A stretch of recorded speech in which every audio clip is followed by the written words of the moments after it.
Welcome, everyone. Go ahead and take a deep, relaxing breath and just settle in. Today, we're going through an explainer that honestly feels like a literal breath of fresh air. We're exploring this amazing concept called the Good Times Journal. Now, look, if hearing the word journal instantly makes you think of, tedious daily tasks, rigid schedules, or heavy emotional lifting, I want you to completely let that go right now. What we're actually looking at today is a magic manual for mental maintenance. It's designed entirely from a beginner's perspective, really focusing on how to effortlessly and painlessly record the beautiful, fleeting moments of your daily life. This isn't about forcing yourself to achieve anything. It's just a gentle, ongoing process of finding inner peace and practicing real self-care. Okay, let's dive right into this. Because let's be real, our lives are incredibly fast-paced today. It's so easy for our emotions to just scatter like dry leaves in the wind, right? We all have those days where we desperately want to hold on to a good state or a fleeting feeling of joy, but we just can't seem to find an anchor for it. It slips right through our fingers, and we're left feeling kind of drained. Well, the Good Times Journal is the answer to that very specific, very human struggle. It acts as a gentle little trap for those positive states, giving you a tangible record of your own warmth and vitality. All right, moving to section 1, farewell perfect preparation. Before we can even talk about capturing those moments, we absolutely have to talk about the biggest roadblock out there, which is beginner's anxiety. For so many of us, the myth of journaling involves what I like to call perfect preparation. You know the drill. We think we need to go out and buy a beautiful, super expensive notebook. We think we need to block out an entire hour of uninterrupted quiet time, light a fancy candle, and set up this complex framework of bullet points.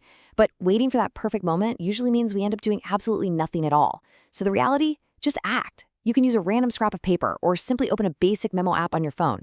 You can use pictures or just type a few messy words. The format, the frequency, honestly, none of that actually matters. So the absolutely crucial point here is that action itself is the only requirement. Literally, if you write down just one single sentence in a day, that is a total success. Writing it down is actually a form of immediate spiritual self-help. When you jot down a positive moment, even a tiny, seemingly insignificant one, every single stroke of the pen or tap of the keyboard is essentially you whispering to yourself, "This moment, I am illuminated." It proves that you're present, and honestly, that alone is enough. Let's get into section 2, the core mechanics. Now, what's really interesting about this is how brilliantly simple the toolkit actually is. We're moving away from the philosophy and into the actual method. To make sure this remains a magical tool for your mind and doesn't turn into a burden, the practice relies on just two highly digestible pillars. Step 1 is the activity record, and step 2 is delayed reflection. And I want to assure you, if you are totally new to this, these steps are specifically designed to keep the practice incredibly forgiving. Let's break down exactly what goes into that first step. When we say activity record, we are definitely not talking about writing down massive career milestones or life-changing epiphanies. Nope, we're capturing the highly sensory, everyday things that make you feel relaxed, happy, focused, or just comfortable. It might be the feeling of a gentle breeze hitting your face during an afternoon walk, or maybe it's the quiet satisfaction of a deeply focused writing session, an unexpected but really meaningful chat with a friend, the simple act of brewing a genuinely good cup of tea, or even just the clarity that comes from finally cleaning your room. Now, if you are ever sitting there wondering, is this moment important enough to record?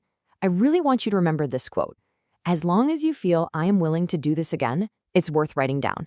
That is literally your only criteria. It's so forgiving, isn't it?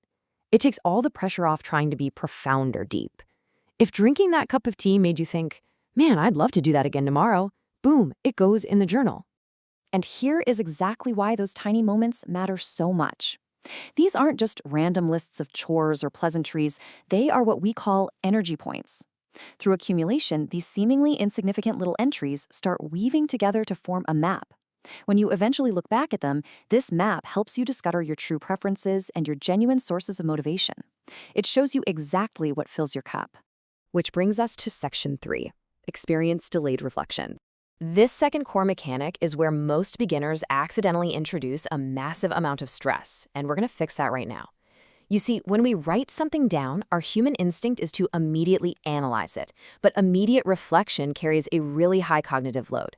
If you force yourself to summarize your takeaways and analyze exactly why that cup of tea was good right after you drink it, you instantly trigger self-doubt. You start asking yourself, did I write this well? Wait, is this even useful? And worse, human thinking is divergent. Overanalyzing a good moment right away can accidentally trigger negative associations, completely draining your courage to keep writing. Delayed reflection, on the other hand, is protective. It beautifully separates the joy of the actual experience from the work of the analysis. Let's move to and see how this builds, because here is the rhythm you want to follow. On day 1, your only job is to record the happy moment, zero analysis. Then for days 2 through 6, you literally do nothing with it. You just let the memory rest, fully protecting the pure joy of that moment from your brain's natural tendency to overthink things. Finally, on day 7, you do a gentle weekly review. You just flip through those rested moments and extract just one single growth experience. This rhythm completely removes the daily pressure and turns reflection into a really calm weekly ritual. Up next is Section 4, Organizing Life Connections. Once you embrace that rhythm of effortless recording and delayed reflection, your perspective on this entire practice is going to shift. A lot of people mistakenly believe that keeping a journal is about making yourself more efficient, more rational, or highly goal-oriented. But that's just organizing the logic of your life. The Good Times Journal is totally different. It's a soft, super forgiving conversation with yourself. We aren't doing this to be efficient, guys. We are doing this to organize our connection with life itself. Let's just think about the weight of that statement for a second. Not organizing the logic of life, but organizing the sense of connection with life. When you write down those gentle moments over time, you start to realize they aren't just background noise. They are the supporting pillars that keep you going. By tuning into these daily details, you draw a steady, continuous stream of energy. And that pure energy naturally feeds right back into your work, your family life, your relationships, and your own inner stability, leaving you feeling clear and beautifully anchored.